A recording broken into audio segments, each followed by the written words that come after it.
difícil encontrar uma pessoa que nunca tenha quebrado a cabeça para responder uma prova com questões de verdadeiro ou falso.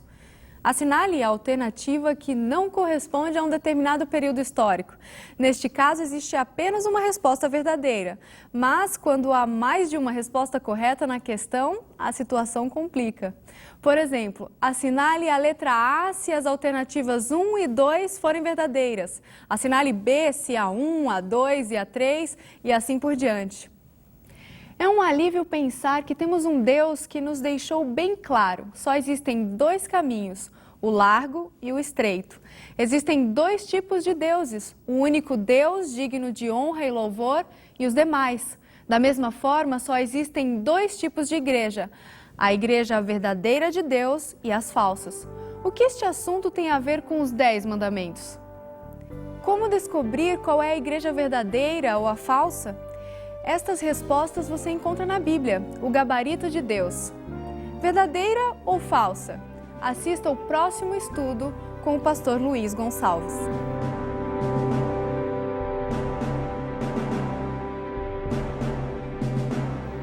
Olá, tudo bem? Hoje vamos fazer um estudo muito importante. Fique bem atento, porque hoje Deus vai falar muito forte ao seu coração. Jesus disse que existem dois caminhos. Um estreito, que leva ao céu, e o outro largo, que leva à perdição. Mateus capítulo 7, versos 13 e 14, está na Bíblia. Em toda a Bíblia, vemos esses dois caminhos. Por exemplo, luz e trevas, Deus e o diabo, Abel e Caim, céu e inferno, salvação e perdição, ovelhas e bodes, trigo e joio, igreja verdadeira e igreja falsa. Selo de Deus, selo da besta. Apocalipse 12 e Apocalipse 17. Jerusalém e Babilônia, cordeiro e dragão, vida e morte. Em Provérbios 14, verso 12, o sábio Salomão fala que há caminho que ao homem parece direito, mas no fim dá em caminhos de morte. Chegamos à conclusão de que existe somente uma igreja verdadeira. Qual é esta igreja? A Bíblia fala a esse respeito? Sim, claro que sim. É claro que a Bíblia Sagrada fala e fala muito mais do que podemos imaginar. Aqui em Apocalipse 12, 17, a Bíblia é clara ao dizer exatamente o que eu vou ler agora com você. Diz assim: irou-se o dragão contra a mulher e foi pelejar com os restantes de sua descendência, os que guardam os mandamentos de Deus e têm o testemunho de Jesus. Aqui estão as duas principais características da Igreja de Deus na Terra. Se fizermos uma análise da história, vamos perceber que o povo de Deus, em todos os tempos, seguiu esse princípio bíblico. Adão e Eva esperavam o advento do Messias. Portanto, podemos afirmar que eram adventistas e guardavam o sétimo dia, pois foram criados na sexta-feira e no dia seguinte guardaram o primeiro sábado. Então podemos afirmar que Adão e Eva eram adventistas do sétimo dia. Certo dia, Deus chamou Abraão e lhe disse: farei de você uma grande nação. Abraão e Sara tiveram um filho, por nome Isaque.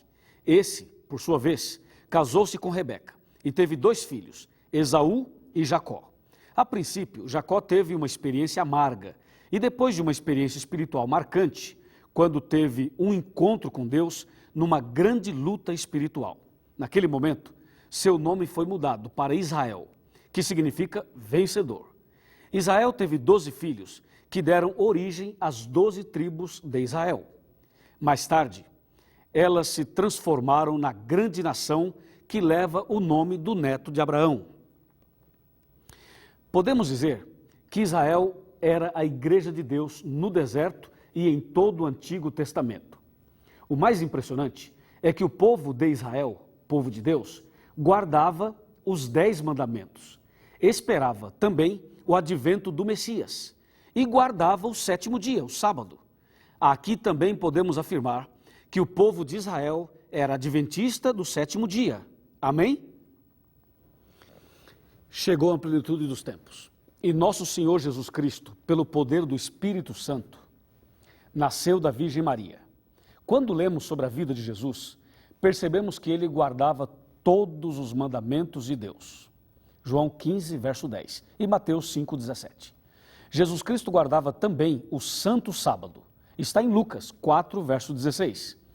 Quando nosso Senhor curava as pessoas no dia de sábado, estava nos ensinando que o sétimo dia é dia de cura, de libertação e é o dia da alegria, pois uma pessoa que era curada no sábado jamais iria esquecer esse dia por ter sido o dia em que a tristeza se transformou em alegria.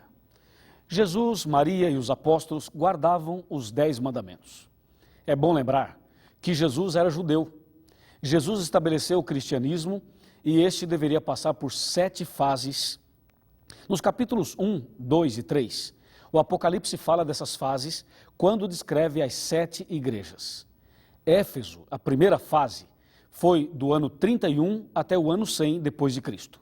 A segunda, chamada Esmirna, representa o período do ano 100 ao ano 313. Até então, a verdade dos tempos dos profetas continuava firme, apesar das perseguições e lutas dos cristãos. A partir de 313 até 538, a fase de Pérgamo, aconteceram coisas horríveis, como a tentativa de mudança do 4º mandamento, que requer a guarda do sábado para o primeiro dia da semana, que apresenta o domingo como dia santo.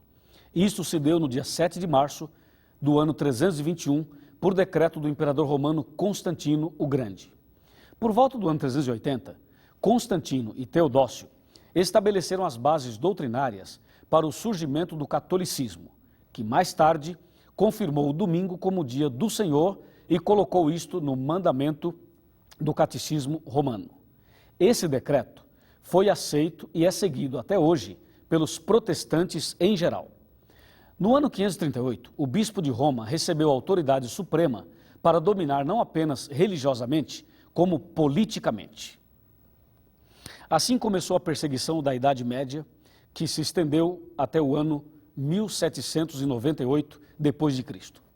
Esse período é apresentado no Apocalipse como Tiatira, ou a fase escura da história cristã, porque a verdade foi lançada por terra e a mentira prosperou, como dizia o profeta Daniel no capítulo 7, versículo 25, também no capítulo 8, verso 12 e no 7, verso 21. O profeta João também confirma isso em Apocalipse 12, 6 e 12, 17. Neste período, a igreja verdadeira, que seguia os princípios de Deus, de Adão e Eva, do povo de Israel e de Jesus e os apóstolos, fugiu para o deserto e a verdade foi preservada pelo pequeno povo de Deus.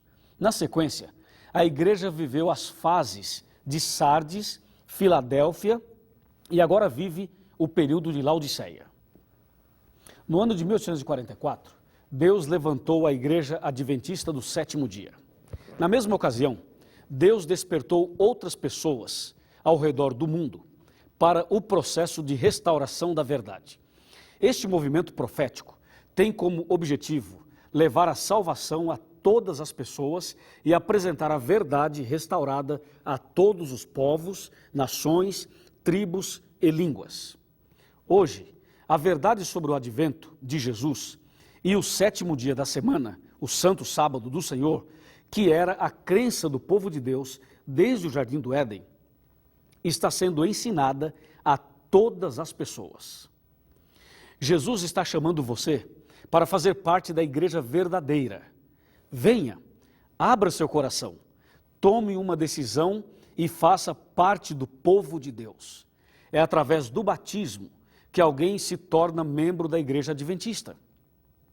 Se esta é a sua decisão, procure um templo da igreja adventista do 7º dia mais próximo de você. Conclua os estudos bíblicos e seja batizada, seja batizado para a honra e glória de Deus. Em Apocalipse 3:20 está escrito: Eis que estou à porta e bato. Se você ouvir a voz de Deus e abrir-lhe o coração, Ele vai entrar em sua vida e transformá-la para sempre. Amém? Agora chegou o momento da oração. Eu convido você a orar comigo nesse momento. Mas para você entender uma coisa que eu acho que ficou uma dúvida na sua cabeça, eu quero dizer o seguinte: quando eu disse que Adão e Eva, os profetas e o povo de Israel eram adventistas do sétimo dia, só quero que você entenda uma coisa. Eram adventistas porque esperavam a vinda do Messias. Quem aguarda a vinda de Jesus, a volta de Jesus, é adventista. Do sétimo dia, porque eles guardavam o sábado. Entendeu agora? E é por isso que nós somos adventistas do sétimo dia. E é por isso que vamos orar agora, para que a sua decisão seja selada pelo Espírito Santo para sempre. E para esta oração, eu convido você a ajoelhar-se comigo. Oremos. Senhor, nosso Deus e nosso Pai, obrigado porque hoje estudamos um pouco mais a Tua Palavra. Obrigado porque ao analisarmos a questão do verdadeiro ou falso, verdadeira ou falsa, nós podemos entender que o Senhor tem um caminho verdadeiro, uma igreja verdadeira. E nós desejamos fazer parte desta igreja e andar neste caminho. Nós cremos de todo o coração que Jesus Cristo vai voltar. Ele há de vir nos buscar. Mas antes que Ele volte, nós desejamos voltar para Ele, obedecendo os Teus mandamentos, guardando o santo dia do Senhor.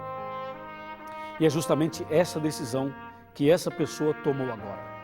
E eu, como pastor, como ministro do Evangelho, entrego esta mulher, este homem, esta pessoa em Tuas mãos. Aceite, Senhor, essa decisão. Registra essa atitude no Teu livro e que o Teu Espírito cele para sempre. Em nome do Senhor Jesus. Amém.